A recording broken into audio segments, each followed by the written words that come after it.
worthy manner of Christ. A worthy manner of life.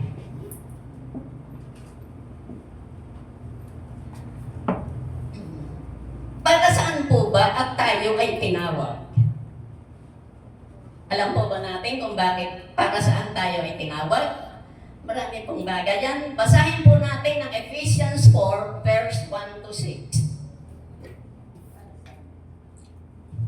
1 to 6. 1. Kaya't ako na isang bilanggo dahil sa Panginoon ay nakikiusap sa inyo na mamuhay kayo gaya ng nararapat sa mga tinawag ng Diyos. 2. Kayang maging mapagpakumbaba, mahinahon at matyaga. Mapagparaya kayo dahil sa inyong pagmamahal sa isa't isa. Amen. 3. Sikapin ninyong sikapin ninyong mapanatili ang pagkakaisang mula sa Espiritu sa pamamagitan ng kapayapaang nagbubuklod sa inyo. 4. May iisang katawan at iisang Espiritu, kung paanong may iisang pag-asa na para doon kayo'y tinawag ng Diyos. 5. May iisang Panginoon, iisang pananampalataya, at iisang bautismo. 6. Iisang Diyos at Ama nating lahat. Siya ay higit sa lahat, kumikilos sa lahat, at nananatili sa lahat. Amen? 6. 6 yun ngayon. 6. Iisang Diyos at Ama nating lahat. Siya ay higit sa lahat, kumikilos sa lahat, at nananatili sa lahat. Salamat po sa pagkabasa ng kanyang banal at makapangyarihang salita. Amen. Hallelujah. Yan po sa ating binasa. Yang pong talata na yan ay aral ni Apostol Pablo. Dito po, yan po sinasabi, ayon po kay Apostol Pablo. Dito, nakikiusap si Apostol Pablo na tayo ay mamuhay ng nararapat bilang tayo ay mga tinawag na ng ating Panginoon. Pangalawa, ito po ang dapat ipamuhay bilang mga tinawag ng Panginoon. Tingnan po natin kung sa pangalawa lang, ilagay natin sa number 2.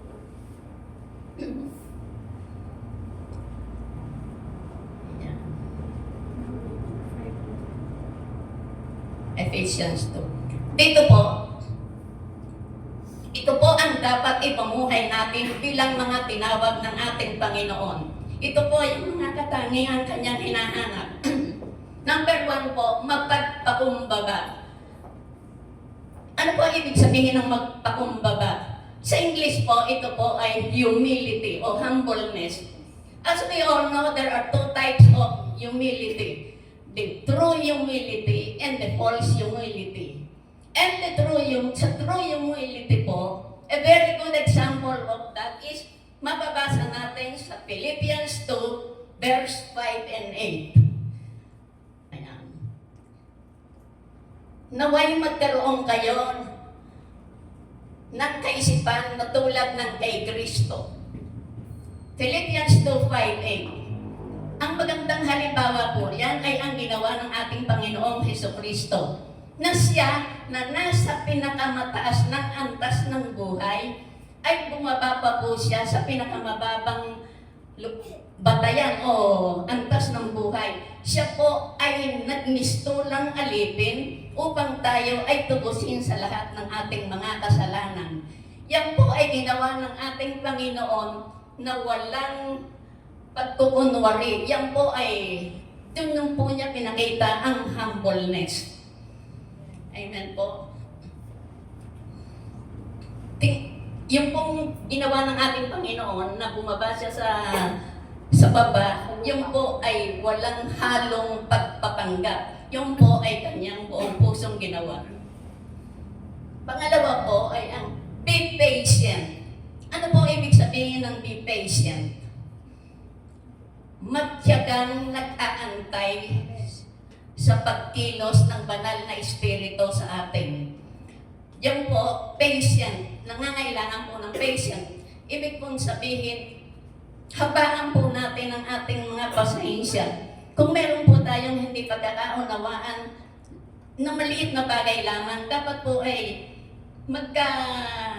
magkasundo tayo o magkaroon tayo ng isang desisyon upang sa ganoon hindi tayo magkamali. Tingnan po natin kung ano sinasabi. Sinasabi po yan sa Proverbs 14:12. May daang matuwid na sa tingin ng tao ay tama, ngunit kamatayan ang dulo nito. Sabi po, there is a way that seemeth right unto man, but at the end is destruction or death. Yung po yung sinasabi ng Proverbs 14:12. At ang pangatlo po ay ang unity. Unity po, there is power in unity. We will never succeed kung hindi po tayo united sa ating mga ginagawa. Yan po ang magandang halimbawa ng unity. Kailangan po, sa isang samahan, nagkakasundo po sa desisyon ang lahat ng magkakapatid. Isang magandang halimbawa po sa spiritual na aspeto ay ang our God. Sila po yung the Father, the Son, and the Holy Spirit. They are three in one. Sila po ay completely united. Yung pong example ng spiritual unity. Ang susunod naman po ay ang verse 4 to 4, 5, and 6. Basahin po natin yung Ephesians 4, 5, and 6.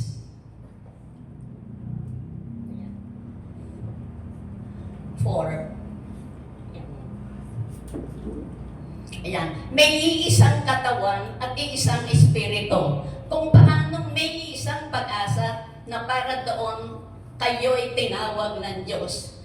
5. May iisang Panginoon, iisang pananampalataya, at iisang bautismo. 6. Iisang Diyos at Ama nating lahat. Siya ay higit sa lahat, kumikilos sa lahat, at nananatili sa lahat.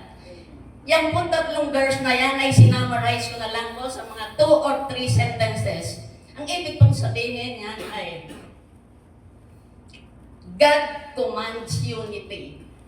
Talaga pong iniuutos ng Panginoon na tayo ay magkaisa. Utos po yan ng Diyos na dapat natin tundin upang tayo, ay pag po meron tayong unity, tayo po ay magkakaroon ng one body, one spirit, one hope, one love, one baptism, one faith, and one God. Kapag po tinaglay natin ang 7 bagay na yan, tayo po ay magkakaroon ng tunay na unity. Pag sinunod po natin yung mga salita na yan, when we follow the Word of God only, ay magkakaroon po tayo ng unity. Dahil yung pong dalangin na yan ay pinalangin ng ating Panginoong Jesucristo. At ito po ang kanyang panalangin sa John 17, verse 9 and 10. Ano po ang panalangin ng ating Panginoong Jesucristo? Idinadalangin ko sila. Hindi ang sanlibutan ito, at ang idinadalangin ko, kundi ang lahat ng ibinigay mo sa akin sapagkat sila'y akin. Sapagkat sila'y sa iyo. 10.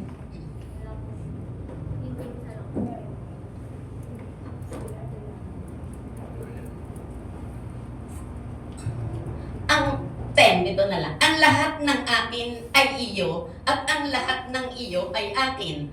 At pararangal ako sa pamamagitan nila. Napakaganda po. Yan po ang panalangin ng ating Panginoong Jesucristo. Ulitin ko po, ang lahat ng atin ay iyo, at ang lahat ng iyo ay akin. At pararangalan ako sa pamamagitan nila. Amen. Yan lamang po ang ating maikling devotion sa umagang ito. Nawa, nadagdagan ng ating kaalaman sa araw na ito. Amen. At ang ating pong maikling tinalakay ngayon ay purong-purong salita po ng Diyos. Bible lang po ang source nito. Amen po? Thank you and God bless.